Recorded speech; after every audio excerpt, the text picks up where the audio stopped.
Hi అందరికీ. ఈరోజు అయితే చికెన్ పకోడీ ట్రై చేశాను. టేస్ట్ అయితే చాలా బాగుంది. హోటల్ స్టైల్ పకోడీలోనే వచ్చింది. ప్రాసెస్ అయితే చూసేయండి. ఫస్ట్ చికెన్ని వాష్ చేసి వాటర్ని తోంపేసి పక్కన పెట్టుకోవాలి.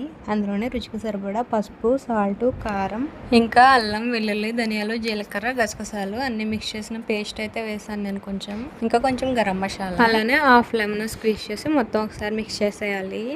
అందులోనే ఒక స్పూన్ కార్న్ఫ్లోర్, ఒక స్పూన్ శనగపిండి, కొంచెం వాటర్ వేసి మళ్ళీ మిక్స్ చేసేయాలి. చేసి దీన్ని అయితే ఫ్రిడ్జ్లో పెట్టుకోవాలి ఒక హాఫ్ అన్ అవర్. ఫ్రిడ్జ్ లేకపోతే కనుక ఒక 1.5 అవర్ అయితే బయట ఉంచేసుకోవచ్చు. మసాలాలు అవి బాగా పడతాయి. ఇప్పుడైతే డీప్ ఫ్రై కోసం స్టవ్ ఆన్ చేసి మొక్కడు పెట్టుకుని సరిపడా ఆయిల్ వేసుకుని, ఆయిల్ వేడెక్కిన తర్వాత ఇవైతే ఒక్కొక్కటి వేసుకోవాలి. వీటిని వెంటనే గట్టితో తిప్పేయకూడదు, మొత్తం మసాలా అదంతా ఊడిపోతుంది.